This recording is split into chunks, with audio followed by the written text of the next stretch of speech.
número 6. 1 Coríntios capítulo 6.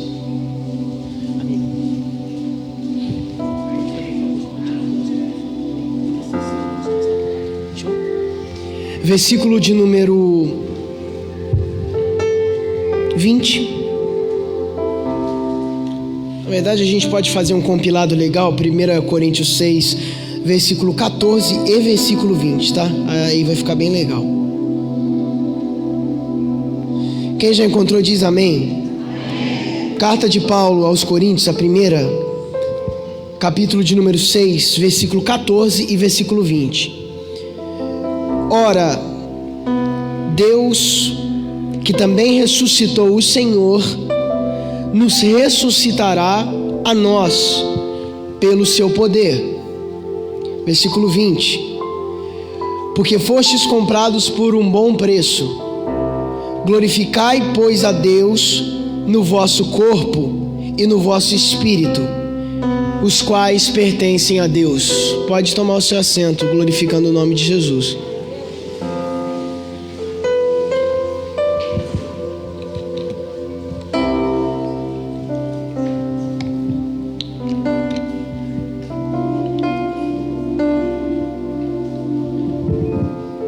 Não sei se você já ouviu isso em algum lugar, mas quando Paulo vai escrever a verdadeira primeira carta aos Coríntios, acontece uma grande infelicidade e os registros da verdadeira primeira carta de Coríntios são perdidas, de modo que ele tem que redigir com emergência o que haveria de ser a primeira carta bíblica aos Coríntios. Paulo ele vai citar essa primeira carta, então na verdade o que entra na nossa mente é que se essa carta tivesse sido preservada, hoje nós teríamos 3 e não 2 cartas escritas à igreja que estava em Corinto. Porém, aprove a Deus termos ciência e conhecimento apenas dessas 2 que estão aqui. Quando Paulo estava em uma das suas viagens, era óbvio, era claro, era lógico que ele haveria de passar por Corinto, dada a magnitude dessa cidade. Para os padrões da época, Corinto era uma metrópole. Tinha muitos habitantes, milhares. Além de ser uma metrópole, o que chamava a atenção em Corinto era que muitas rotas comerciais passavam por essa cidade. Então era uma cidade grande e movimentada. Corinto era uma referência da sua época ao lado de Éfeso. Muito bom, uma cidade grande, muitos habitantes, muitos comerciantes, muitas pessoas indo e saindo, entrando e indo embora. Óbvio que era um campo imenso para se plantar uma igreja, porque tinha gente lá, e o evangelho ainda não havia chegado nesse lugar. É interessante você lembrar também que Corinto era uma das províncias mais pagãs da época. Essa ideia do paganismo em Corinto, ela ficava muito gravada na cultura do povo, porque foi um povo miscigenado. Compare Corinto com a Galileia. Quando Jesus chega na Galileia, Galileia era um grande subúrbio. E na Galileia existia uma miscigenação religiosa. Quem está me ouvindo diz amém. Corinto era um campo de miscigenação religiosa. Existiam várias culturas e religiões pagãs na mesma cidade. Várias vozes, várias ideias, vários princípios e várias doutrinas. E aí, quando Paulo chega em Corinto, ele dá de cara com essa realidade. Uma cidade muito influenciada por várias ideias e discursos, mas que ainda não continha a voz de Cristo. Os princípios do evangelho não haveriam de chegar ali ainda. Paulo precisava ser esse precursor. E aí, quando Paulo começa a pregar, a ideia dele ali é plantar uma igreja, e ele faz isso. 18 meses é o período em que Paulo fica em Corinto. Durante 18 meses ele planta uma igreja em Corinto. Tendo feito isso, a missão de Paulo era uma missão evangelista e não uma missão pastoral. Ele ficava nos lugares e logo ia. ele estabelecia líderes nos lugares onde ele plantava as igrejas, mas logo ia embora. Depois de ficar 18 meses em Corinto, Paulo ele vai chamar um outro amigo que você conhece muito bem, chamado Apolo, para ele ser o líder dessa igreja que ele plantou. Fazendo isso, Paulo vai para Éfeso. Eu já estou terminando a introdução, eu preciso te passar isso para você entender o que eu vou falar depois. Paulo ele sai de Corinto depois de 18 meses e deixa quem lá? Apolo vai ser o, entre aspas, pastor da igreja ali. Mas aí que fica uma ideia muito legal e intrigante, porque dentro de 18 meses, quem que a galera ouviu pregar? Paulo. Qual era a face que eles viam? A de Paulo. Com quem que eles aprenderam a ter comunhão? Paulo. Qual era a pregação com a qual eles estavam acostumados? A de Paulo. Depois de 18 meses, Paulo vai embora e aparece um novo sujeito, Apolo. E é aí que surge a maior crise da igreja de Corinto: a dissensão, a divisão, a estratificação da sua membrazia. Porque quando Paulo se depara com a realidade da igreja de Corinto, ele descobre que haviam facções dentro da igreja, e essas facções delegavam uma credibilidade de liderança ou para Apolo, ou para Cefas, ou para Cristo, ou para Paulo. Está na sua Bíblia. Essa dissensão atrapalhava o desenvolvimento da igreja. Essa divisão atrasava o propósito da igreja em Corinto, porque aonde há divisão, há quebra de propósito, e propósito para a igreja é único. Tá todo mundo no mesmo espaço geográfico, amém. Tá todo mundo vestindo a mesma camisa, glória a Deus. Tá todo mundo no mesmo grupo, maravilha. Só que a dissensão, ela pode estar embutida, fantasiada e ninguém vê.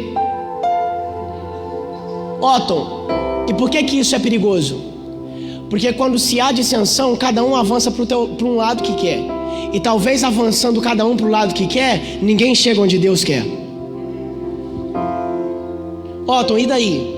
E daí que a igreja de Corinto estava se quebrando por causa disso. E o tempo se passa. 3 anos, irmão. 3 anos. Depois de 3 anos que Apolo é estabelecido como líder, alguém chega lá em Éfeso, aonde Paulo estava, bate na porta dos aposentos dele. E quando ele sai, o que ele ouve é o seguinte: Paulo, a igreja que tu plantou em Corinto está prestes a falir. A igreja que você plantou em Corinto está se despedaçando, está em ruínas. Mas por quê? Atacaram ela? Não, ela mesmo tem problemas internos. Estão perseguindo ela? Estão usando espada para matarem os crentes de lá? Não, os próprios crentes estão sendo o maior problema da igreja. E por quê? Porque se esqueceram do que você falou. Sabe o que a Bíblia vai nos trazer, irmão? A necessidade de examinarmos o nosso caráter, o nosso comportamento diariamente, não é semanalmente, não é mensalmente e muito menos anualmente, é todo dia. Primeiro você visualiza e examina a sua pessoa em relação a você mesmo. Depois você examina a sua pessoa em relação ao propósito da noiva de Cristo, da qual você faz parte. Quando Paulo recebeu aquelas reclamações, eu quero que você imagine a cara dele. Ele dedicou 18 meses da vida dele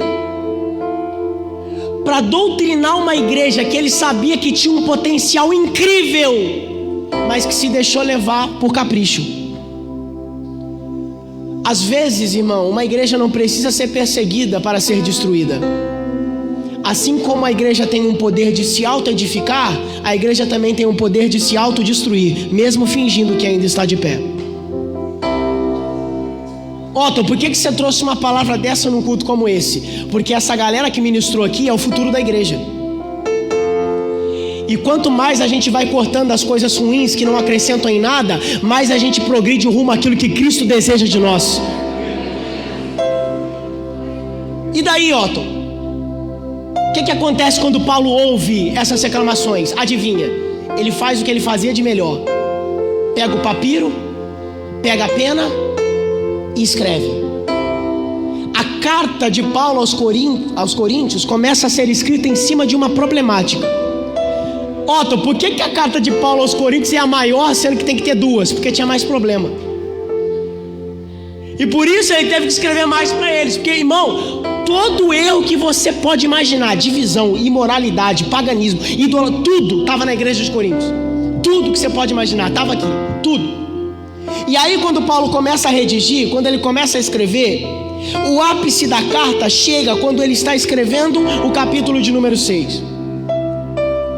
Porque no capítulo de número 6, Paulo está tendo a ideia da raiz. Repita comigo, raiz. Ele estava tendo a ideia do que era a raiz de todos os outros problemas que a igreja vivia. A igreja de Corinto. E aí quando Paulo se debruça para poder escrever esses conselhos para os cristãos que estavam ali, ele descobre que o pessoal que estava ali sendo a membrazia, a galera que tinha se convertido, os cristãos daquela igreja, eles estavam tendo uma imaturidade perante os princípios que já haviam sido estabelecidos. E aí, de repente, o que chega para o meu coração é o seguinte: Otton, se você está recebendo determinado princípio para seguir, você tem que pensar numa coisa: o princípio que você está sendo instruído para seguir veio muito antes de você ser gerado. O princípio que Deus estabelece para eu seguir veio muito antes da minha geração, no ventre da minha mãe. Se eu não quero aceitar um princípio de Deus, beleza, mas esse princípio é eterno, imutável, e eu não vou poder mudar ele. A única ideia que a igreja de Corinto tinha era seguir a voz de determinados pregadores, de determinadas ideias que eram apresentadas para ele. Otton, e daí? O problema deles era o quê? Era se deixar levar por um discurso que é muito atraente. Irmão, eu não estou aqui para mentir para você. Para a sua carne e para o seu ego, tem discursos que são muito mais atraentes do que o que é pregado aqui. Vou repetir para você entender. Para a sua carne, para o seu ego, para o seu bem-estar, tem discursos que são apresentados aí fora que são muito mais atraentes do que o que é apresentado aqui. Para que eu vou mentir para você? Só que crente que é crente de verdade, amadurecido e convertido, não se deixa levar por um discurso atraente. Ele visualiza e enxerga a essência de qualquer discurso para depois aceitá-lo ou não. O que atrai, irmão, o seu coração e o seu espírito para você seguir uma verdade, não é o quanto essa verdade é atraente, mas o quanto ela é verdade. E não há como tornar uma verdade mais atraente. Ou eu aceito ela ou eu não aceito. Eu não posso, irmão, tentar tornar o evangelho mais atraente, porque o nosso papel aqui não é isso. O nosso papel é pregar a verdade e não torná-la mais atraente. Você aceita se você quiser. E aí, a ideia agora de Paulo escrevendo, ela é linda demais, porque Paulo ele escreve com amor. Porque ele estava preocupado com o bem-estar da igreja ali, o bem-estar espiritual da igreja. E quando ele começa a escrever, ele vai usar algo que ele gosta muito de usar, que é a simbologia. Você já ouviu falar que nós somos soldados de Cristo? Você já ouviu falar que nós somos noivas de Cristo? Você já ouviu falar que nós somos corpos de Cristo? Adivinha quem que criou todos esses símbolos? Paulo.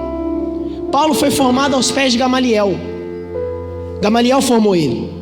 Então Gamaliel era da escola de Hilel, e na escola de Hilel eles aprendiam através de símbolos.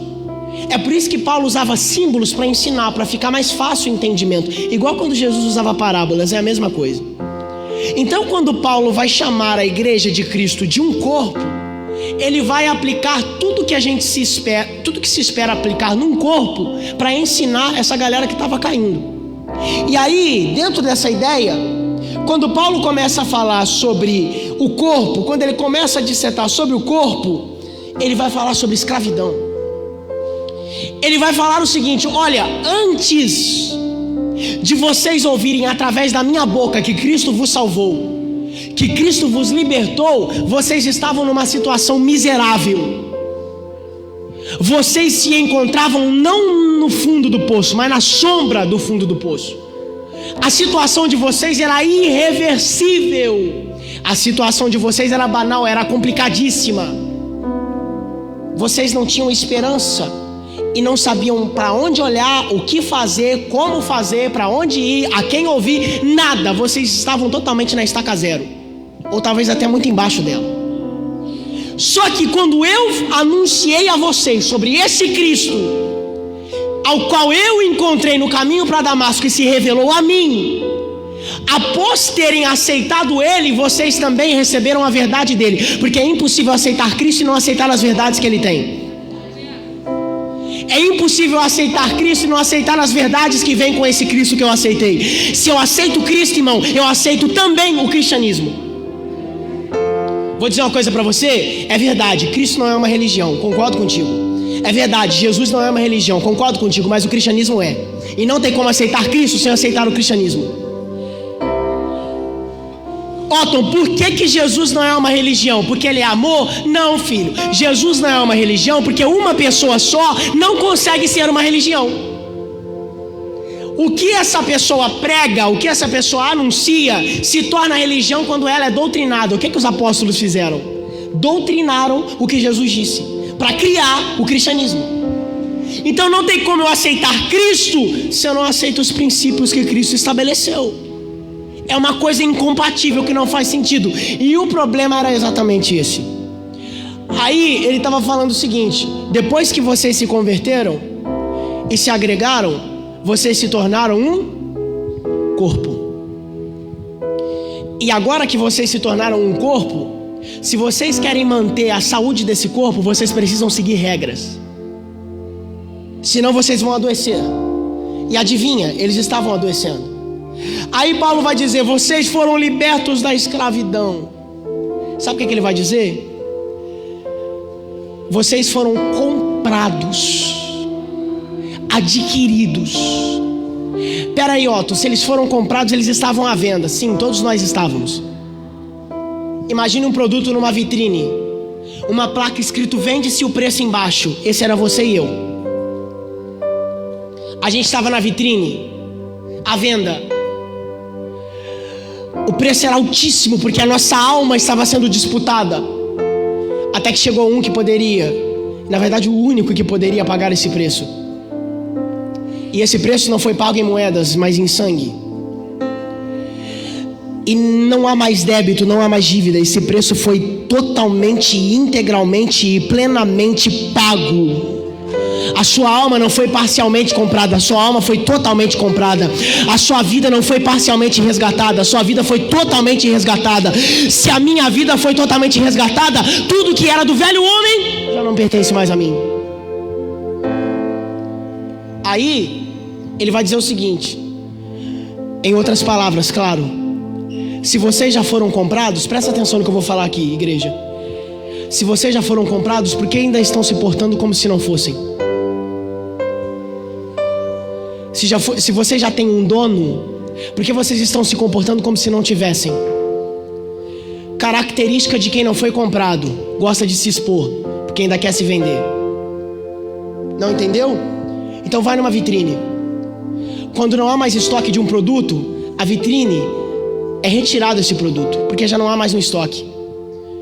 Não há mais nenhuma parte de você no estoque, porque tudo foi comprado. Se tudo foi comprado, não há mais nada a se expor. Vou repetir: quem gosta de se expor muito é porque ainda não foi comprado. Quem gosta de se expor muito é porque ainda não tem um dono, ou então finge que não tem. Otton, por que você está dizendo isso? Porque a nossa geração é infelizmente marcada pela exposição exagerada do que ela acha que é dela. E aí Paulo vai dizer: vocês já não são mais os seus donos, vocês têm um dono. Por isso, se vocês já não são mais os seus próprios donos, não exponham algo que não é de vocês. O corpo seu, o corpo agora dele. Por quê? Porque ele comprou. Então eu não tenho que expor algo como se fosse meu, porque não é. O que eu tenho que guardar? O meu coração, o meu corpo, minha alma, meu espírito. Por quê? Porque já não é mais meu, é dele. O que eu tenho que guardar? A minha vida, porque já não é mais minha, é dele. O que eu tenho que guardar? Os meus pensamentos, porque já não são mais meus, são deles. Eu não posso andar por aí como se eu não tivesse dono, irmão. Não posso, não devo. E se eu fizer isso, eu vou me quebrar. Meu corpo, minhas regras. Está escrito onde isso? Seu corpo já foi comprado por um alto preço, não exponha ele, irmão. Ah, mas eu quero fazer algo para acelerar o processo. Não faça isso. Deus comprou seu corpo, se preserva. Deus comprou seu corpo, se preserva. Deus adquiriu o seu corpo, se preserve, irmão. Essa frase vai ter que ficar marcada na sua cabeça. Quem se expõe muito ainda não foi comprado. E você não, você tem dono. Quem se expõe muito não sabe o valor que possui. Quem se expõe muito se menospreza, e menospreza também a obra de Cristo na vida dele. Otton, aonde você quer chegar? Aonde você quer chegar? Irmãos, se Deus nos comprou, outrora éramos miseráveis pecadores, e agora ainda somos, mas temos um dono que por nós zela, que nos protege, que nos abençoa, que nos guarda.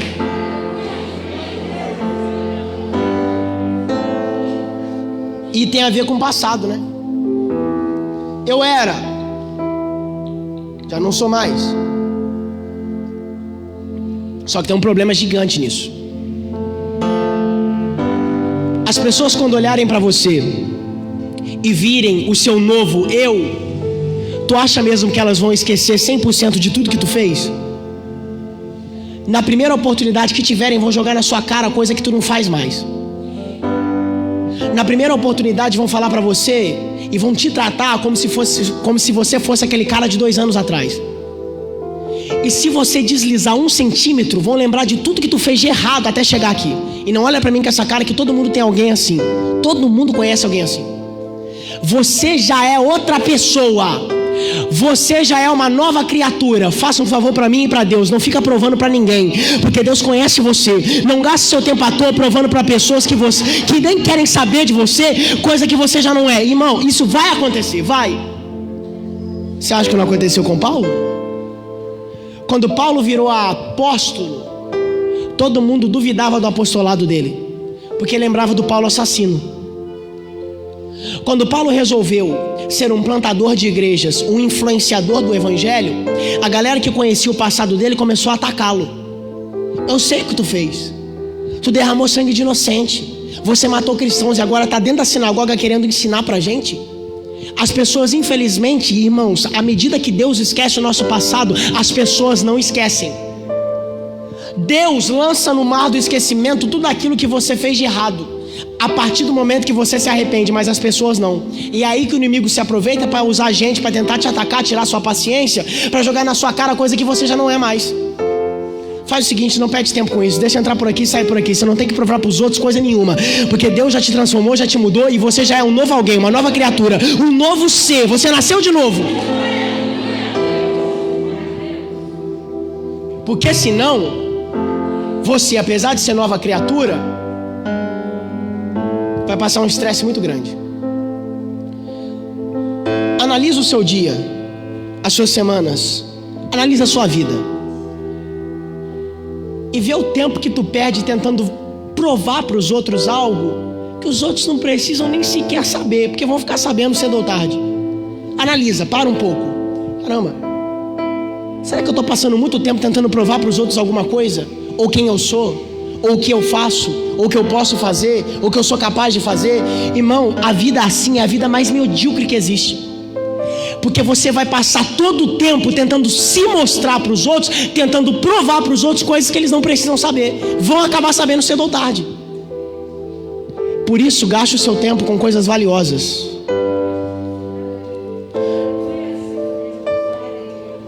Porque você está perdendo um tempo e a sua vida foi comprada por um alto preço, irmão. A sua vida foi comprada por um alto preço.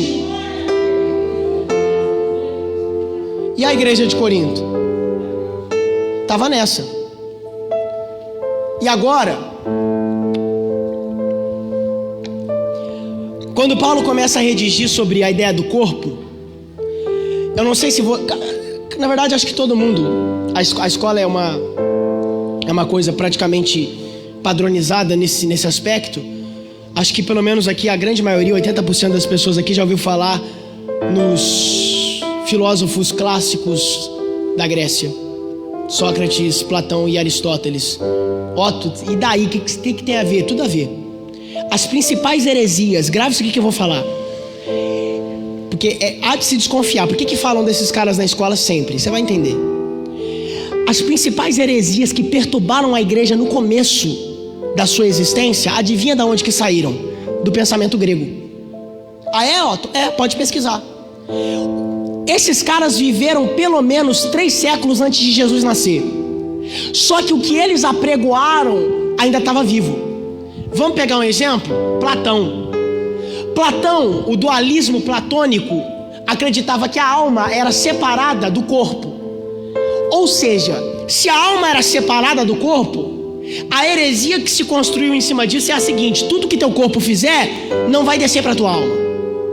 Toda imoralidade na qual você mergulhar não vai atingir a sua alma. Ou seja, tudo que o seu corpo fizer, a sua alma não vai ser cobrada. Percebe a heresia que nasceu disso? Você percebe o risco que mora dentro disso? É o que aconteceu aqui. Os coríntios começaram a beber nessa fonte e acreditar que eles não tinham compromissos morais para com Cristo. E aí começaram a se perder. Corpo dividido da alma, ótimo, vamos fazer o que a gente quiser. E aí, o banquete do amor. Você conhece ele. Sabe por que você conhece ele? Porque é através dele que foi escrito o que tu lê na Santa Ceia. Todas as vezes que os coríntios se reuniam para comer, havia glutonaria, bebedice e outras tantas coisas. Aí Paulo recebe esse relato e ele começa a dizer: na noite em que foi traído, tomou o pão e o cálice, dizendo: esse é o meu corpo e meu sangue, que é partido por vós. Fazer isso todas as vezes que comerdes e beberdes em memória de mim. E aí o texto vai se desenvolvendo. Paulo estava onde? Em Éfeso. Ele queria combater uma prática que não era a ideal, que não era adequada. Sabe por quê? Porque no meio dos coríntios aqui havia uma disputa muito grande. Irmão, olha para cá. Tudo que eles faziam era sinônimo de disputa. Tudo que eles faziam era resultado para surgir uma disputa. Tudo, até na hora de comer. Irmão, olha para cá, deixa eu ser sincero para você. O mundo capitalista, ele é muito feroz, mas nem tudo na vida é disputa, tá bom? Nem tudo na vida se trata de você chegar primeiro. Às vezes vale a pena recuar para buscar quem está lá atrás e chegar por último, do que chegar na frente sozinho. O pensamento dos coríntios era voltado para a disputa. E hoje o discurso secular que você ouve aí é que você tem que ser o melhor. Não interessa se está todo mundo caindo, você tem que ser o melhor. Não interessa se está todo mundo passando perrengue, você tem que ser o melhor. Não interessa se todo mundo ficou lá atrás, você tem que ser o melhor. A minha Bíblia não ensina isso. Orais uns pelos outros, carreguem os fardos uns dos outros, porque não importa chegar na frente e chegar sozinho. Tá fazendo sentido isso para você ou só para mim? Irmão, não quero saber o que dia que tu vai chegar, que dia que tu vai conquistar.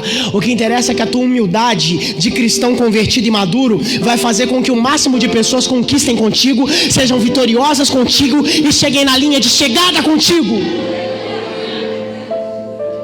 Ó, tu cheguei. E aí, vai comemorar com quem? Se deixou todo mundo para trás. Conquistei, vai festejar com quem? Se deixou todo mundo para trás. Cheguei aonde eu queria, vai se alegrar com quem? Se deixou todo mundo para trás. Irmão, tá na hora da gente voltar um pouco mais, regressar um pouco mais. Eu vou ter que descer muito para alcançar o meu irmão. Que desça. Jesus desceu do céu para te alcançar, chegou na sombra do fundo do poço para te alcançar. Não importa se a gente vai chegar, é com quem que a gente vai chegar. E a gente vai chegar junto. Eu tô com medo de descer para ajudar o meu irmão e ficar lá. Um dia você estava lá embaixo, Jesus não teve medo de descer para te achar. Olha para cá, deixa eu dizer uma coisa para você. Às vezes Deus testa a gente, sabe como? Imagina aquilo que você está pedindo tanto. Você está insistindo, você está persistindo. Finalmente chega. Só que no mesmo momento que chega, tu recebe uma ligação. Tô precisando de uma ajuda sua, cara. Tem como você quebrar esse galho para mim? Mas justo agora eu implorei tanto. Aí Deus testa o seu caráter de cristão. O que vale mais para você? A sua alegria sozinha ou a alegria do seu irmão junto com a sua alegria? Porque é melhor dar do que receber.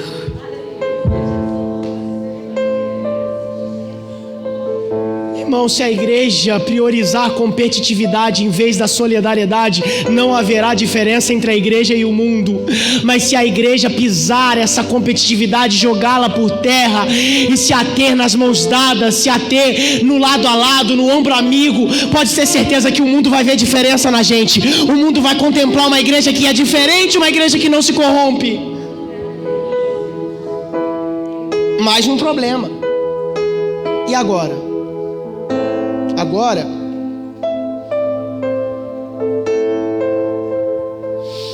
você tem que entender que quando a igreja de Corinto estava vivendo tudo isso,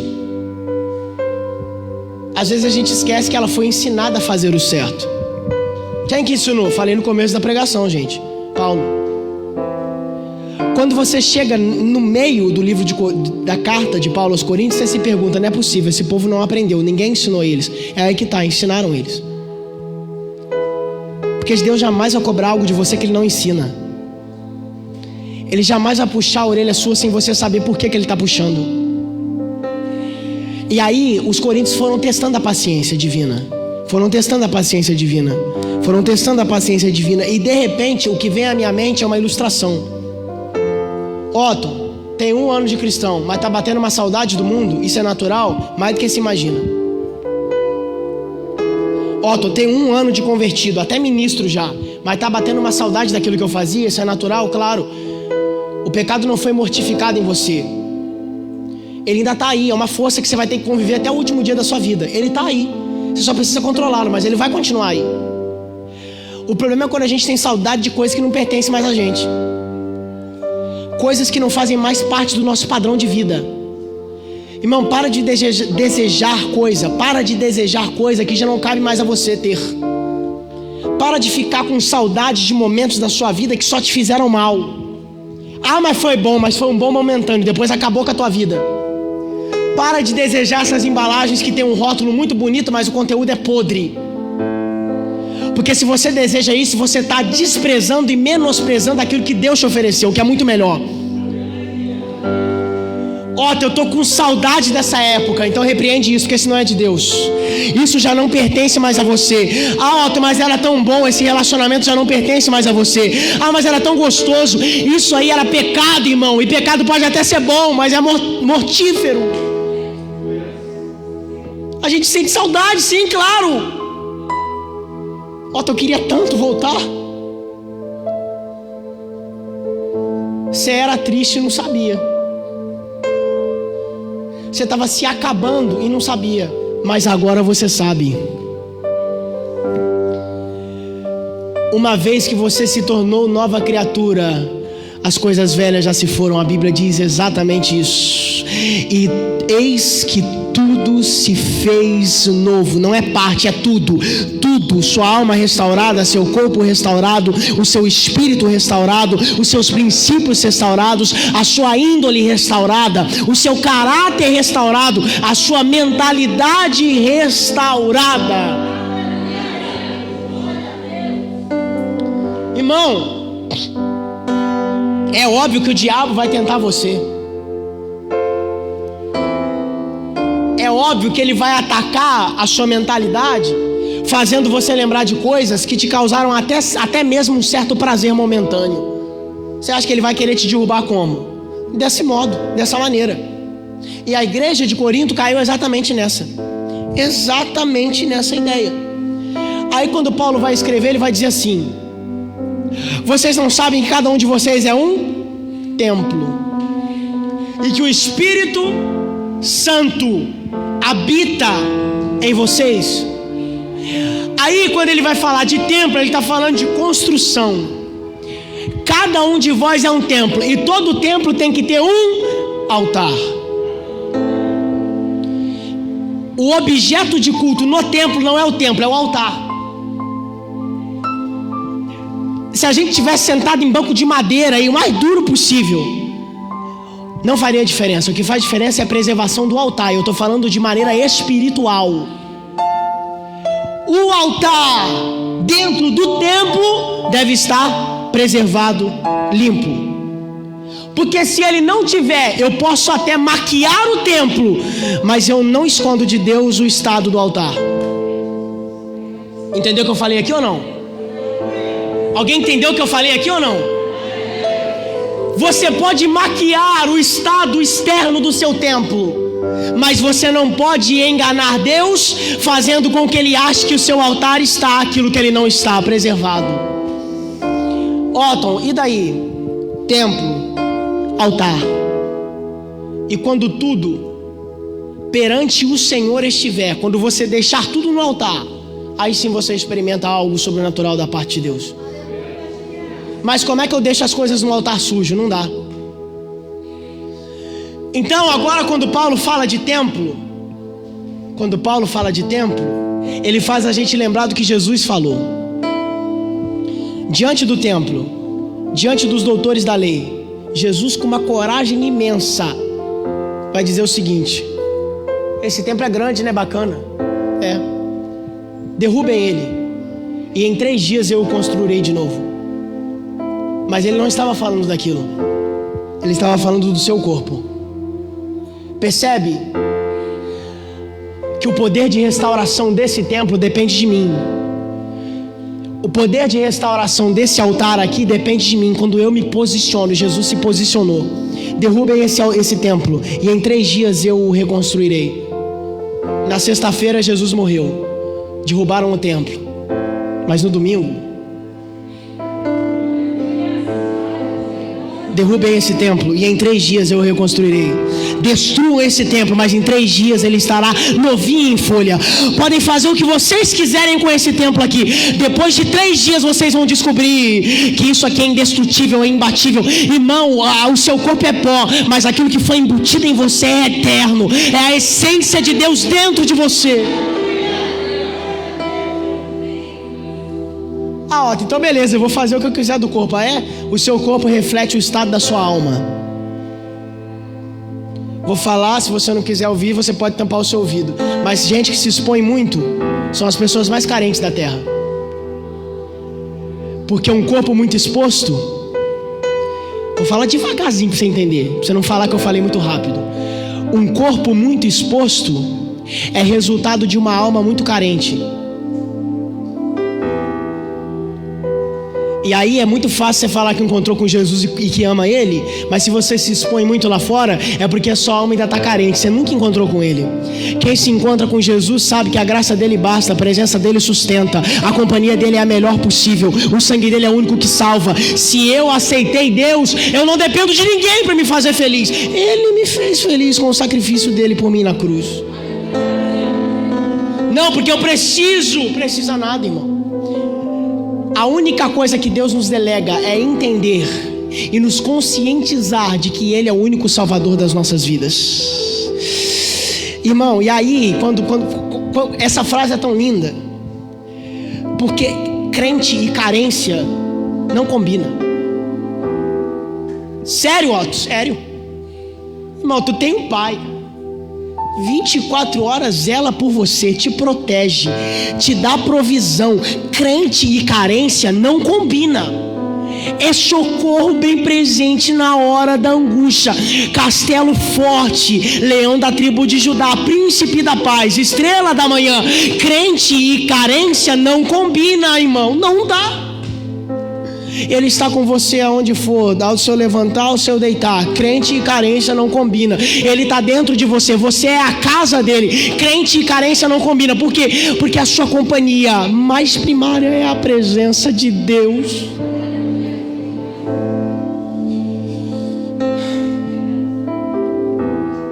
Quem está entendendo até aqui diz amém. E aí, Otto, se foi. Eles precisavam entender e aprender. Não, eles precisavam reaprender o que já foram, o que já foi ensinado a eles. Muito complicado, né? É muito complicado quando você olha e se depara com uma pessoa que já devia estar no estágio 10 e ela não saiu ainda da mesmice. Repetição de práticas nos leva ao atraso, quando essas práticas não são do agrado de Deus. O que Paulo precisava ensinar, grave isso aqui que eu vou dizer para o seu coração.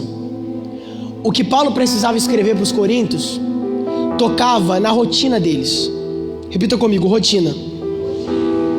Quem já ouviu evangelho não muda rotina, evangelho muda vidas? Quem já ouviu essa frase? Evangelho não muda rotinas, evangelho muda vidas. Quem já ouviu essa frase? Graças a Deus alguém ouviu para me ajudar. É uma mentira, evangelho muda tudo. Sabe por que tem que mudar a sua rotina? Porque se você continuar nas mesmas práticas que você tinha, de nada vai valer você se autodenominar cristão. Todas as vezes que o evangelho me propõe algo, ele não está deixando esse algo como opcional. Quando Deus estabelece mandamentos na Bíblia, olha para mim e seja sincero, por favor. Quando Deus estabelece mandamentos na Bíblia, esses mandamentos são opcionais? Porque senão não seriam chamados de mandamentos, seriam chamados de sugestões. E Deus não dá sugestão, Deus dá mandamento. Se você quiser, honra teu pai e a tua mãe. Não, honre teu pai e a tua mãe, para que te vá bem em tudo aquilo que fizer e te prolongue seus dias na terra. Deus não dá sugestão, Deus dá mandamento. Se eu não quiser fazer, o problema é meu, mas Deus está outorgando isso para mim. Você só vai ter se você fizer. Você percebe qual que é a diferença? O mundo vem propondo pra gente, sugerindo pra gente, mas Deus não, Ele vem impondo, porque Ele criou a gente, Ele sabe das nossas limitações, Ele nos conhece. É por isso que Ele estabeleceu mandamentos. E a igreja de Corinto tinha desapego a mandamentos. Repita comigo: velha natureza, agora nova natureza. Irmão, essa é a maior guerra que já existiu. Guerra Fria não chega aos pés. Primeira e Segunda Guerra Mundial não chega aos pés. A maior guerra que o ser humano já teve conhecimento desde que tudo foi estabelecido é uma guerra interna. A vontade do espírito, a vontade da carne. Otton, e eu tô aonde? No meio do conflito. E quem é que define o vencedor? Você. A vontade da carne e a vontade do espírito estão em confronto constante. Usam estratégias, ambas. Mas você se posicionando é que vai determinar quem vai vencer. Eu sei que nada de bom habita em mim, mas ainda tenho prazer na sua lei. Quem disse isso? Paulo. O bem que eu quero fazer, não consigo. O mal que quero evitar, quando menos percebo, estou fazendo. O meu corpo foi vendido como escravo, porém, ainda em mim existe prazer na sua lei. Irmão, o pecado, já dizia Calbart, é uma força da qual nós não temos controle. Essa força é externa a nós e nos domina. Então, se essa guerra eu não tenho que vencer, eu deixo para o mais que vencedor lutar, Deus. Eu não luto uma guerra que eu sei que eu não vou vencer, mas eu deixo para quem é mais do que vencedor.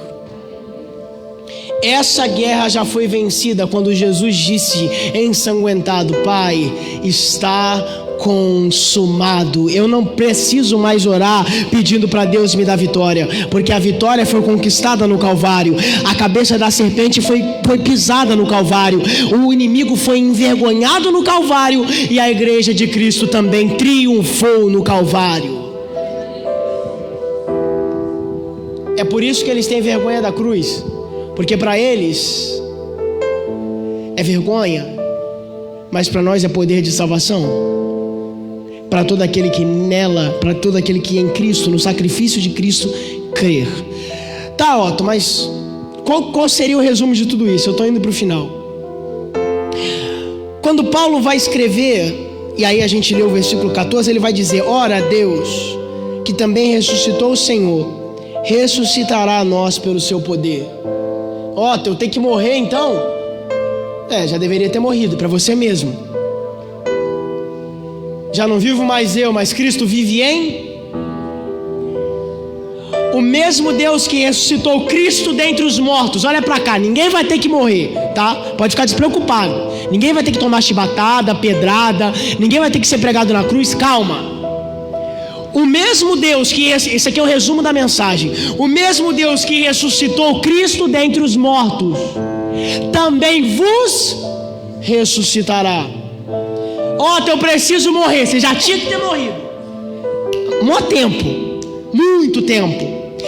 Quando eu morro, Cristo me ressuscita dos mortos. E aí isso é profético. Porque se eu ainda estou me comportando como velho homem, quer dizer que nem vivo eu estou. Eu ainda estou morto. E existe apenas uma morte que é válida. A morte para mim mesmo. Eu estou morto. Deus ressuscitou o Cristo dentre os mortos e também vos ressuscitará. Irmão, a caminhada com Cristo você já começa perdendo. Por quê? Você já começa perdendo. Perdendo o quê? A vida. Quando alguém fala assim para Jesus, está se suicidando, está se matando e aceitando a vida de Cristo nele. Irmão, toda vez que você ouve alguém dizendo sim para Jesus, essa pessoa está matando o seu ego, está matando o seu eu, está matando o seu orgulho, está matando as suas vontades para viver as vontades de Cristo na vida dela. E Deus que ressuscitou Jesus dentre os mortos também vos ressuscitará. É uma garantia. Ó, eu começo perdendo a vida para ganhar o quê? A eterna. É um bom negócio, né? Para mim parece ótimo. Aí a igreja de Corinto, que não entendia isso, estava focada nas coisas pequenas, nas coisas passageiras, nas coisas carnais. Irmão, não tem como se enfiar na cabeça de alguém que é miserável por natureza, porque quer o quão valioso é o evangelho. Vou repetir. Não tem como se enfiar na cabeça das pessoas que são miseráveis porque querem o quão o evangelho é valioso. Não jogar migalhas para os porcos, eles não entendem. Tem pessoas que não querem, escute o que eu vou dizer, tem pessoas que não querem mudar de vida. Você está orando faz 3 anos, continua na estaca zero, não é a sua oração que é ruim, é a pessoa que não quer. Tem pessoas que não querem, todo mundo tem a opção de melhorar, concorda comigo? Só que tem gente que não quer. Tem gente que não quer, ponto. Minha oração é ruim demais. Não é isso, irmão. Tem gente que quer ficar no erro, tem gente que quer ficar na mediocridade, tem gente que quer ficar por baixo, tem gente que escolhe a situação que ela está. Ela escolhe o estado que ela se encontra. Beleza, tranquilo. Aí já está ruim, mas sabe quando piora? Quando essas pessoas querem delegar culpados para a crise que ela está vivendo. Eu escolhi estar aqui. Já estou errado, mas agora eu quero encontrar um culpado para justificar o motivo de eu estar aqui. Culpa a sociedade, culpa o diabo, culpa tudo. Mas ela escolheu estar onde está. Irmão, sabe como é que a gente chama essas pessoas? Vítimas. A sociedade está cheia de vítimas. Às vezes você tem que diferenciar quem é vítima de quem é necessitado. Porque necessitado está passando problema, mas ele quer sair do problema. Necessitado está passando crise, mas quer sair da crise. Necessitado está na doença, está na dor, está na luta, mas quer sair. E vítima não quer, porque enquanto ela estiver ali, ela tem gente para auxiliar ela, e ela não quer andar sozinha. Entendeu a diferença? Vítima sempre pede ajuda, mas nunca se ajuda. Necessitado está passando luta, mas quer mudar. Está passando luta, mas quer vencer. Está passando pelo deserto, mas quer sair dele. E por que a vítima não quer? Porque sempre tem alguém que trata ela como coitadinha ou coitadinha. Todo mundo tem um amigo assim, irmão. Todo mundo tem alguém assim. O cara, ele joga todos os argumentos. Não, porque eu nasci assim, porque esse problema é meu, porque Deus não vai com a minha cara. Irmão, Deus não te chamou para ajudar a vítima. Deus te chamou para ajudar necessitado. Porque vítima ainda vai fazer você perder o seu tempo. Faz 3 anos que tu ora, tu se dedica, tu busca, mas ela ou ele não quer mudar. Vai pro próximo. Porque com esses Deus vai tratar, fica tranquilo. Tem gente que ainda não quis, tem gente que não mudou porque não quis mudar. Não é culpa sua, não é culpa sua. Ah, mas é parente, não é culpa sua. Ah, mas é amigo, não é culpa sua. É vizinho, não é culpa sua. Ele ou ela não quis mudar, é uma coisa. Paulo escreveu para a igreja de Corinto. Você acha que todo mundo quis mudar? É opção, irmão. Agora, você que já está... A vida de crente já é sofrida, né? Já é uma luta ser crente hoje em dia. Tu ainda vai ficar deixando gente andar atrás de você nas suas costas, você carregando o peso dos outros. Para, irmão. Deus está dando oportunidade. Deus está dando oportunidade. Vou repetir. Deus está dando oportunidade. Você aproveitou a sua. Tem gente que não está aproveitando a dela.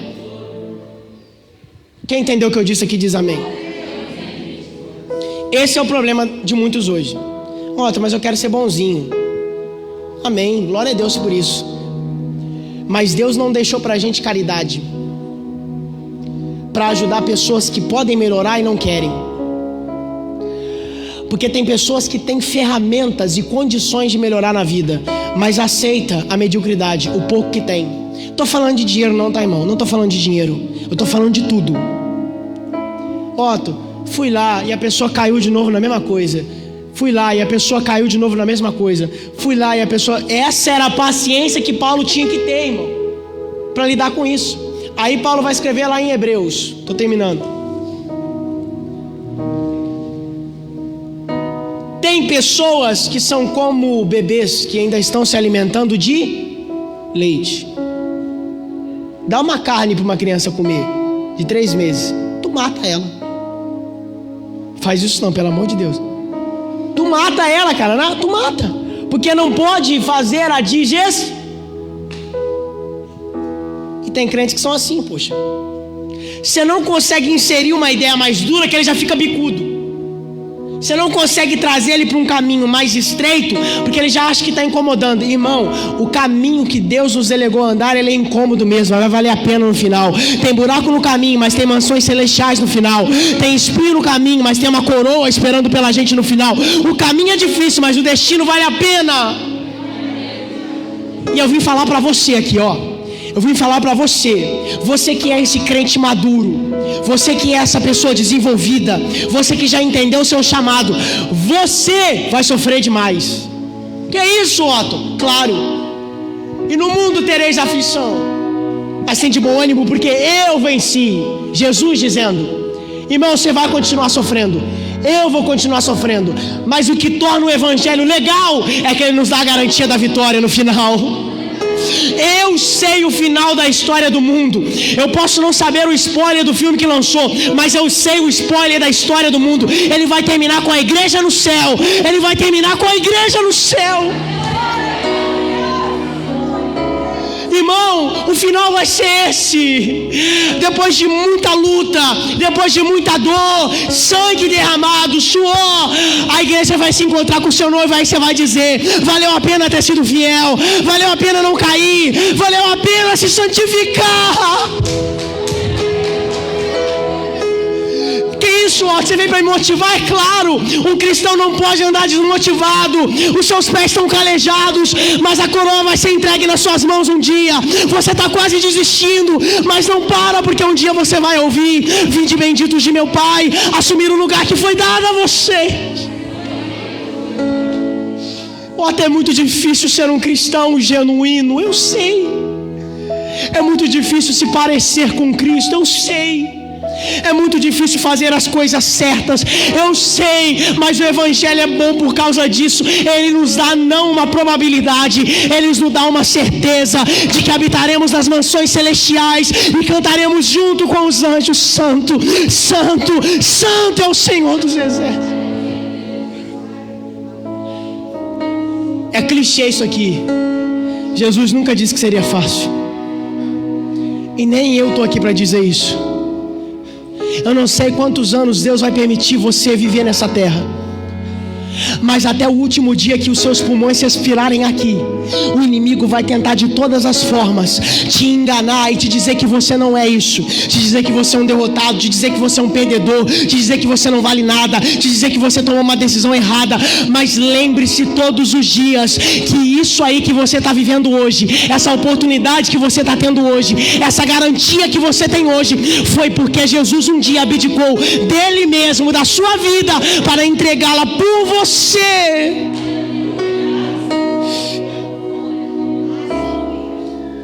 Aí eu olho para a igreja hoje e eu lembro dos discípulos.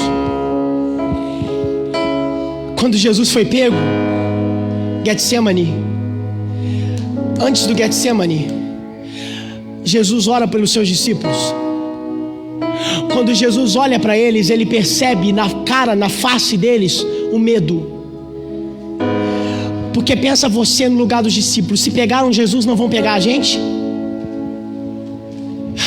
A gente está com medo de continuar. Você vai para onde? Vai morrer? E depois, o que vai ser de nós? Aí Jesus vai orar: Pai, de todos que o Senhor me deu, não foram muitos, exceto aquele que estava destinado à perdição, Judas, nenhum eu perdi. E agora eu vou para o Pai, e eles vão ficar aqui, ó. Eu te peço uma coisa: que não os tire do mundo, mas que os livre do mal. E eu vou para o Pai, mas não vos deixarei órfão. Eu enviarei um que é igual a mim, o bom Consolador, que em vocês fará morada. E enquanto esse Consolador estiver preparando a casa aqui embaixo, eu estarei preparando a casa lá em cima, as mansões celestiais. Eu vou para o Pai e vos prepararei morada, para que onde eu estiver, estejais vós também. Você pode ficar de pé?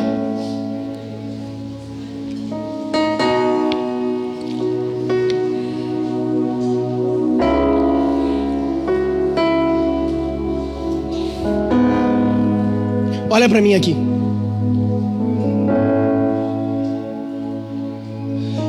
Eu não sei, eu juro que eu não sei. Eu não sei o que a pandemia fez com a vida de cada pessoa aqui. Não sei se teve gente que perdeu parente, perdeu emprego, não sei. Eu posso falar do que eu sei, do que eu vivi. Eu não quero desanimar ninguém, e eu não quero desmotivar ninguém. Mas a gente está se aproximando de um período onde a igreja vai ser muito mais atacada do que já foi. Oremos para que o resultado das próximas eleições no ano que vem ajude um pouco o andar da carruagem. E só quem entende e estuda o mínimo do contexto do Brasil está concordando com o que eu estou falando. Porque se você está voando, infelizmente você tem que estudar um pouco mais. Porque a gente está prestes a passar por uma coisa que vai ser definitiva para essa década da igreja no Brasil. Eu não sei se você sabe, mas o Brasil é a única bandeira que ainda não apoia o comunismo dentro da América Latina. E eu também não sei se você sabe, mas o comunismo é totalmente adverso aos princípios da igreja. E se o Brasil, que é o maior país da América Latina, se render a essa bandeira vermelha, a gente está perdido. Eu digo perdido não no sentido que a gente vai para o inferno, mas a gente vai ser muito perseguido. O seu sofrimento, o meu sofrimento é enorme, é imenso. A gente tem que se desviar do mal todo dia, mas a Bíblia diz que o sofrimento que eu passo hoje não se compara à glória que há de vir, que haverá de ser revelada. Por isso eu estou aqui para te dizer: não para, não desiste e não volta para trás, e muito menos fica parado. Continua caminhando, continua andando, continua progredindo. Tem muita gente querendo que você pare, que você desista de ser esse cristão que você é, que você desista dos seus planos, que você desista dos seus projetos. Tem gente que investe tempo para ver você desistir, mas vão ouvir mais uma vez falar que você não parou, que você está avançando, que você está progredindo rumo àquilo que você sabe que é seu. E por fim, qual é a lição que a igreja de Corinto me deixa? Você, infelizmente, se você continuar se deixando levar por aquilo que propõe para você, não vai dar certo. Existem pessoas, todo mundo conhece alguém assim, que são facilmente influenciadas. Tudo que pedem, ele faz. Para onde mandam ele ir, ele vai. Uma verdadeira Maria vai com as outras. Ele não tem opinião própria. Ele não tem posicionamento próprio. Ele se deixa levar por aquilo que falam. E nessa noite, sabe como é que você vai entristecer o inferno? Quando você tiver uma opinião própria pautada naquilo que Cristo disse. Todo mundo está indo, eu não sou todo mundo. Todo mundo está fazendo, eu não sou todo mundo. Todo mundo está se corrompendo, eu não sou todo mundo. Está todo mundo indo numa direção, mas se não é a certa, eu posso ir sozinho, mas o caminho certo eu não abandono. Não é porque muita gente que está errando que o erro se naturalizou. Não é porque muita gente está pecando que o pecado virou normal. Se santifica que vai valer a pena. Continua fazendo aquilo que Jesus pediu que vale a pena. Continua tendo o seu posicionamento que vai valer a pena. Eu quero orar por você agora. Só que antes de orar, eu quero falar para você que veio aqui hoje e você está falando, essa palavra aí, ela é para mim. Ela é para mim, eu tenho que admitir, Deus falou comigo, era o que eu precisava ouvir. Eu ainda sou escravo, eu não sou livre. Eu preciso me libertar, eu preciso tomar uma posição. Porque do jeito que está indo não vai.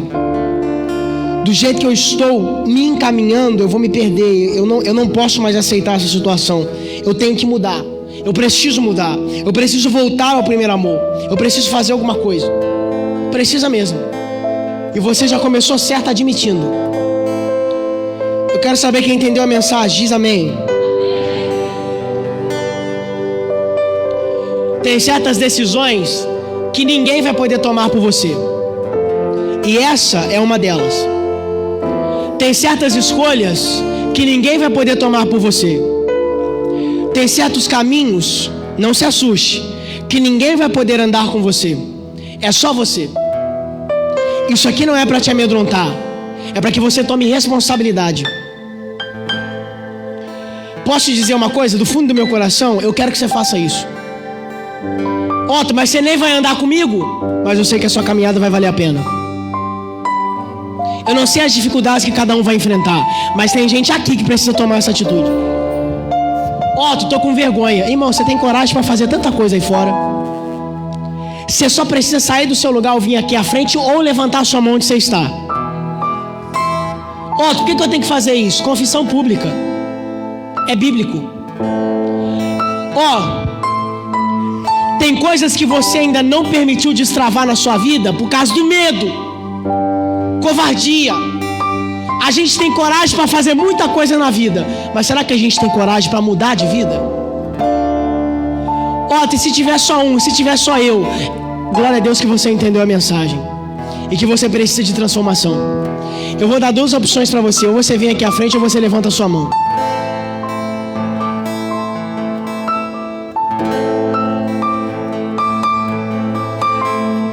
É isso, irmãos. É decisão. Ninguém vai tomar por você. Ninguém vai tomar por você. Ninguém. É você. É você. É uma coisa pessoal sua, individual sua. É uma coisa sua. Não tem como. E eu vou esperar. Eu tô com paciência hoje. Pode ficar tranquilo. Eu vou esperar você vir. A coragem dessa galera que já veio tem que te inspirar. Não é possível. Irmão, fique tranquilo, um dia não haverá mais pregação. Um dia não haverá mais igreja. Um dia não haverá. Mas enquanto estivermos aqui, a gente não pode aceitar o mundo se perdendo. A gente foi chamado para anunciar salvação, nova vida, restituição, restauração, graça de Deus.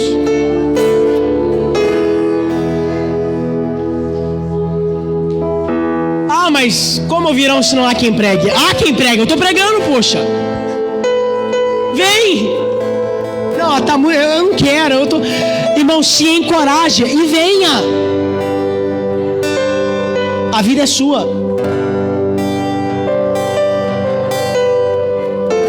Eu vou dizer uma coisa aqui, aí eu vou terminar. Dá uma baixadinha rapidinho. Tem muitas pessoas, eu já vou orar por eles aqui. Tem muitas pessoas que te dão conselhos, né? Muitas. Só que tem pessoas que te aconselham de maneira proposital. Eles querem que você continue na situação que tu tá, para você sempre precisar pedir ajuda. Eles não estão te ensinando a andar sozinho e você não tá percebendo. Tu me dá uma ilustração para eu entender. Vou te dar. Tem gente que ainda não tirou a rodinha da sua bicicleta porque não quer que você seja independente. Porque o que você faz ou o que você deixa de fazer beneficia ela. Em Atos capítulo 3, olha para cá. Em Atos capítulo 3, existia um coxo na porta do templo. E esse coxo pedia esmolas. Sabe o que acontecia para esse coxo estar ali? Porque ele era coxo, né? Alguém ou algumas pessoas levavam ele para lá. No final do dia, quando ele tinha terminado de pedir as esmolas, essas pessoas que levavam ele para lá se aproveitavam desse dinheiro que ele pegava. É por isso que eles não queriam que ele fosse curado, porque se ele fosse curado, o dinheiro deles acabava. Tem muita gente que não quer a sua melhora, porque a sua piora beneficia eles. Tem muita gente que não quer a sua mudança, porque o jeito que tu tá agora beneficia elas.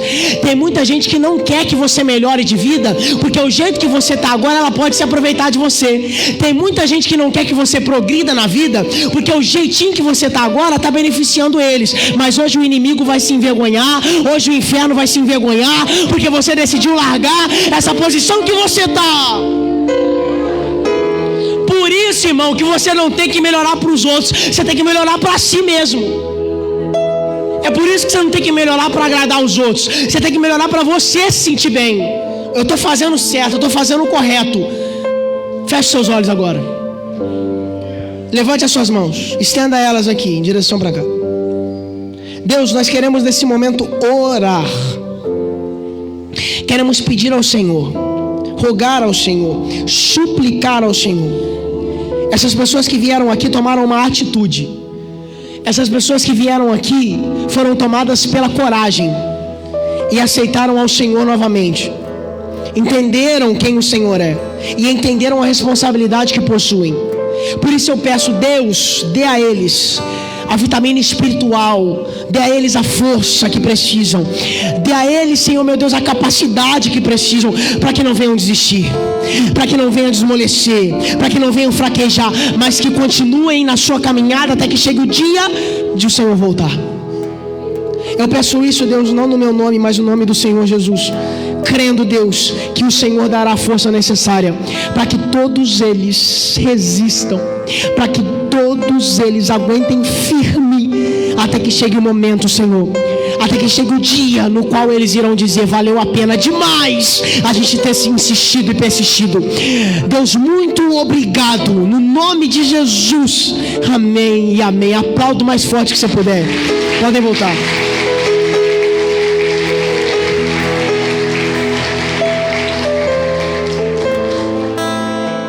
Eu queria agradecer de verdade a oportunidade. Pode tomar o seu assento, pode ficar à vontade. E para ficar gravado na sua cabeça, definitivamente, tem coisas que você vai ter que fazer. Você não vai poder passar a responsabilidade para os outros. Quando você aceitar que tem coisas que é você que precisa fazer, você vai viver muito melhor, porque você vai deixar de terceirizar as coisas. Quando surgir a responsabilidade, você vai acatar. Quando surgir uma tarefa, você vai acatar. É isso, em nome de Jesus. Muito obrigado, que Deus abençoe. Nossa, não tenho nem palavras. Não, continue aqui. Gente, depois da pregação dessa, não tem nem o que falar, né? Otton, que Deus te abençoe, tá? Eu conheci o Otton, nós começamos a conversar, acho que foi mês de fevereiro, né?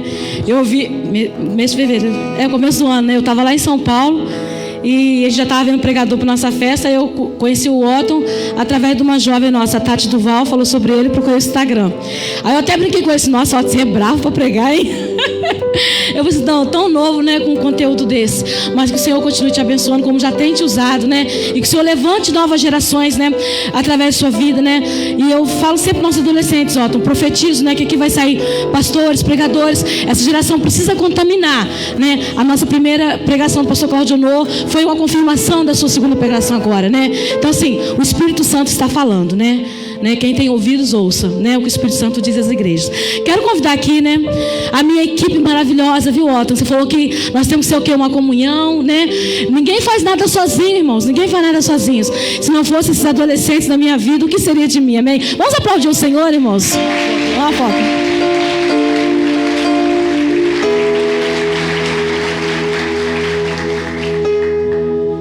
Otton, obrigado pela sua mãe. Seu pai, obrigado também, tá? Aos pais do Otton que está aí, tá? Deus abençoe, tá? Parabéns pelo filho, que tudo seja para a glória do Senhor, tá? Muito obrigado. Espero ter mais oportunidades. Gente, rapidinho, eu sei que a hora está bem avançada. Na verdade, a gente queria fazer uma homenagem para você, Eu queria chamar a Gia, a tia Érica aqui na frente, o João, Fernanda. A gente vai fazer assim, fazer você chorar, mulher. Olha, a gente estava conversando ontem no churrasco que ainda é muito esquisito pensar que você vai mesmo. A gente estava falando tanto sobre isso, mas agora que está chegando perto ainda é muito estranho pensar que você vai.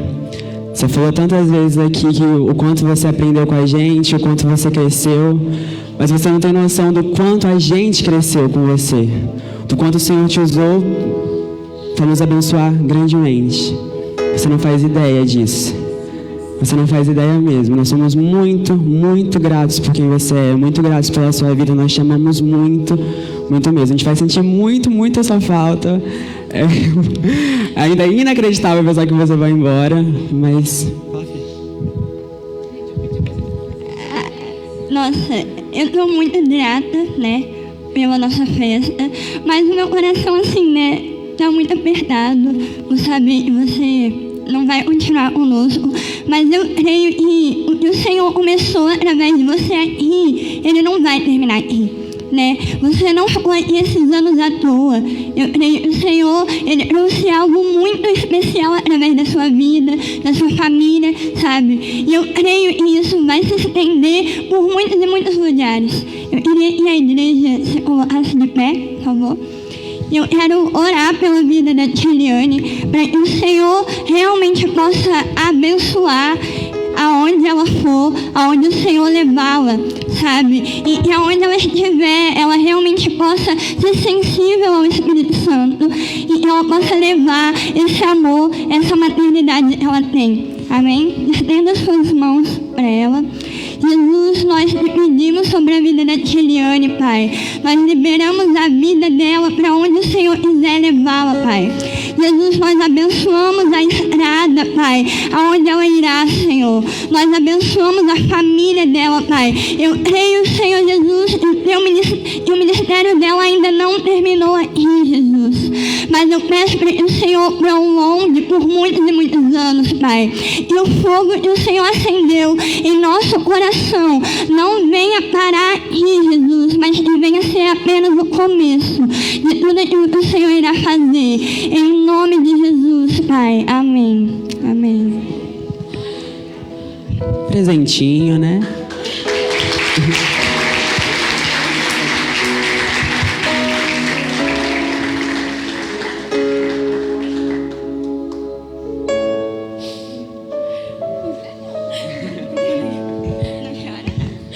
Gente, seriedade. Não, Érica, continua aqui, Wes. Me tomaram o microfone. Gente, rapidinho, eu vou embora, vou deixar vocês em paz, tá? Rapidinho.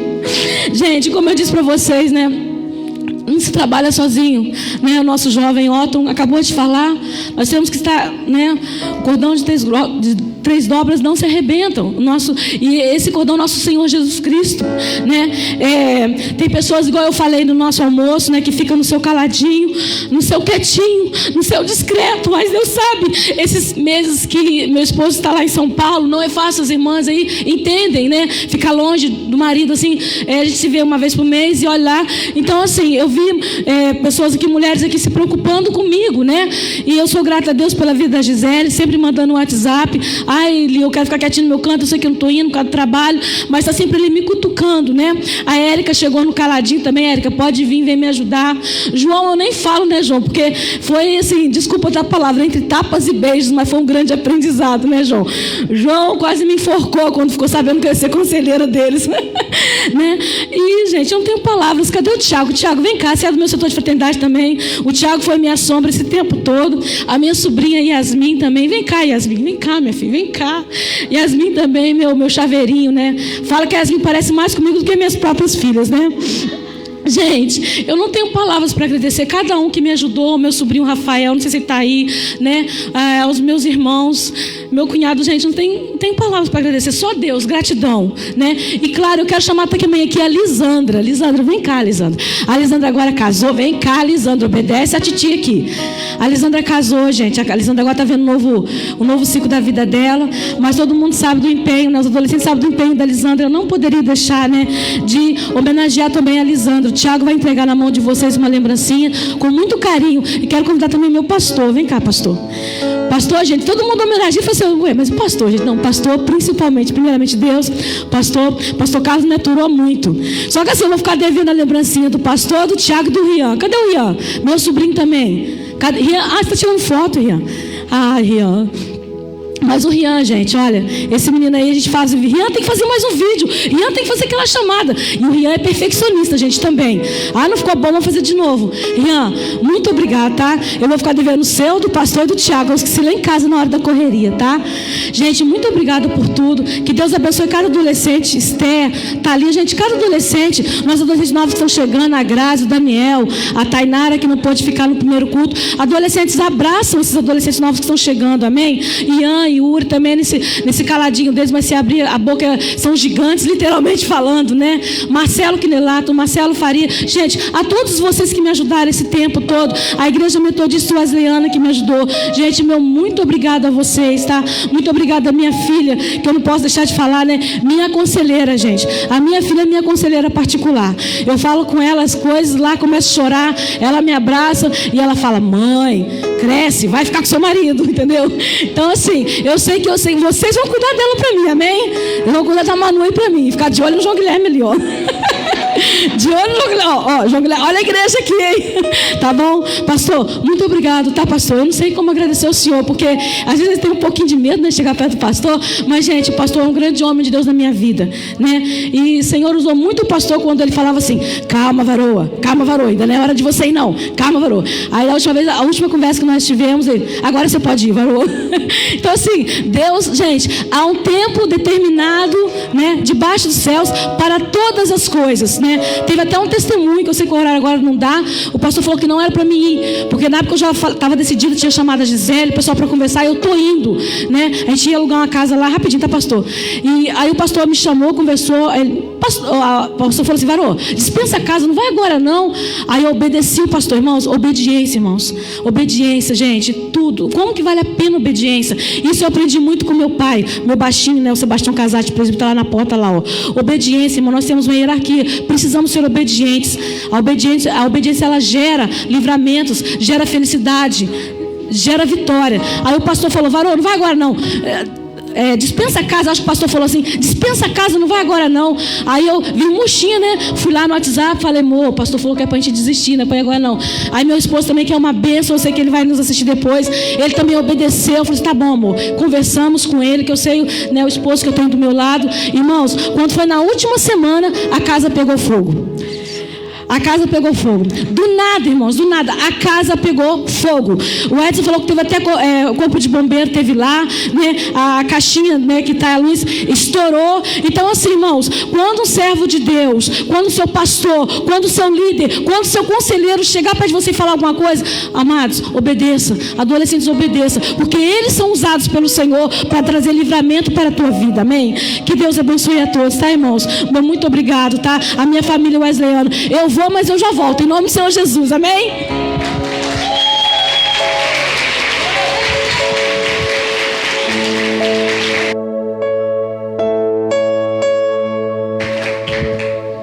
Se assente aí, me dá 2 minutinhos só, temos 2 anúncios apenas.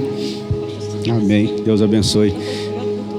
Eu não sei quem vai ser o pastor dela lá não, mas tem que falar com ele, que ela toma remédio 3 vezes ao dia, né? Gadernal, Rivotril.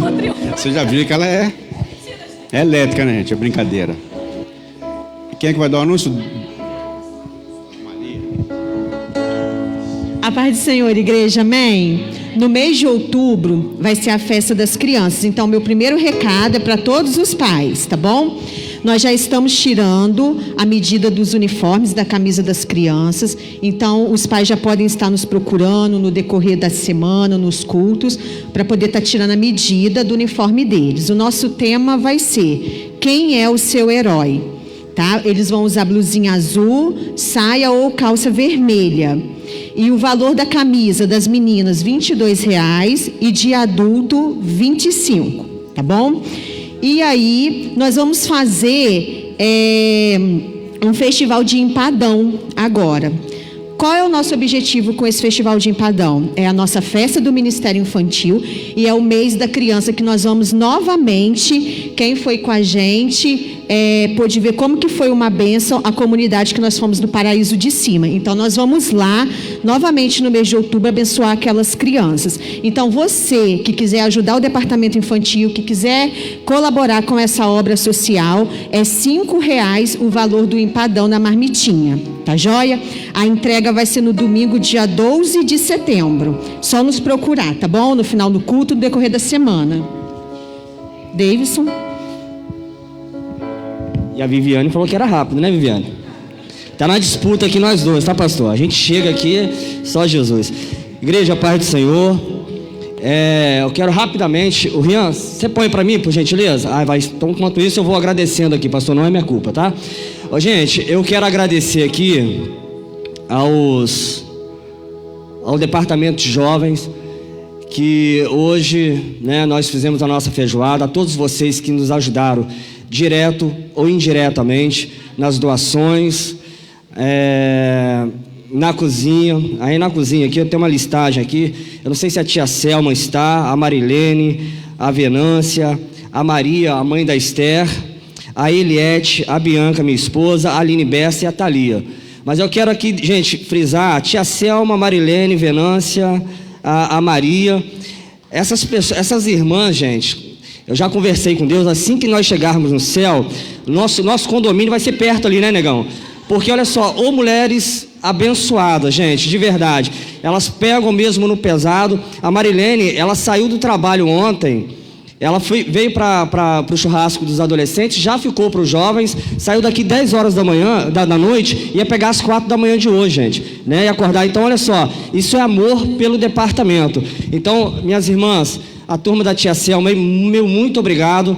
Só Deus pode, nesse momento, recompensar vocês, eu não posso, tá? Mas que Deus abençoe a vida de vocês. Estou muito grato por vocês terem nos ajudado, tá bom? Não vai aparecer aqui, vai, se não tiver, não tem problema não, meu querido. No próximo dia 21, sábado que vem, às 18h30, na igreja de São Luís, em Barra Mansa, nós teremos o nosso primeiro culto distrital. Então você, jovem, que tem interesse de estar indo, o preletor será o pastor Daniel, prata da nossa casa, né? Vamos estar lá apoiando o nosso pastor Daniel. Será às 18h30, eu estarei saindo da igreja aqui, no máximo às 18 horas. A princípio só tem eu e a Bianca no meu carro, os demais que puderem estar, né, parando com o carro aqui. Tá ali o rostinho bonitinho do pastor, deixa eu apagar aqui, gente, só um momento. Pastor Daniel aqui, coisa linda, olha só. Então, será esse homem bonito que estará pregando a palavra de Deus lá pra gente no sábado que vem, às 18h30. Peço a você que faça um esforço e esteja lá com a gente.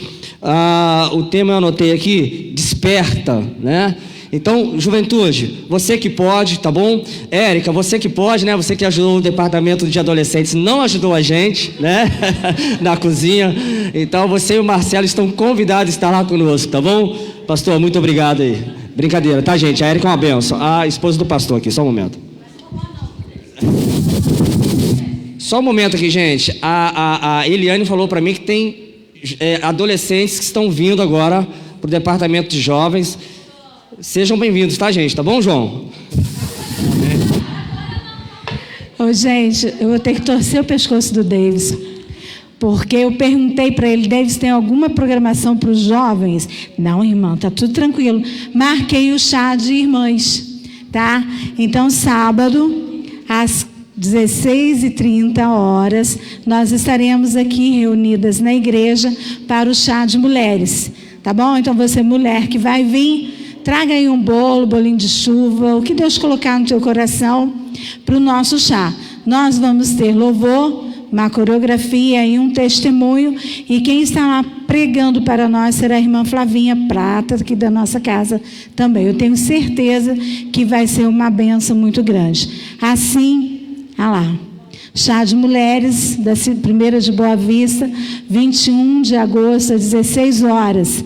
Tá? Estou dando uma tolerância de 30 minutos para que as irmãs cheguem. Então, alcançando o favor do Rei. Esther 2:17. Também na sexta-feira, nós vamos ter que, com todo o protocolo, a primeira reunião do departamento, segunda reunião do departamento de adultos. Então venha, porque nós iremos tratar de assuntos concernentes à nossa festa. Amém? Que Deus abençoe.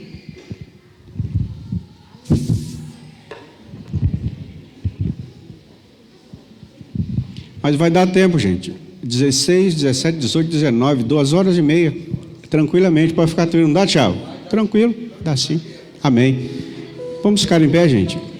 Nosso último aviso. Domingo que vem, gente, no nosso jejum, nós vamos voltar com o nosso café. Tá ok? A gente só estava esperando a irmã Eliane ir embora.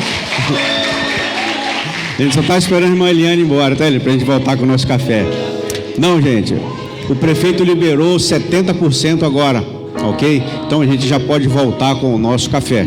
Então, a igreja dá o leite e o café e você traz o bolo, né? É claro.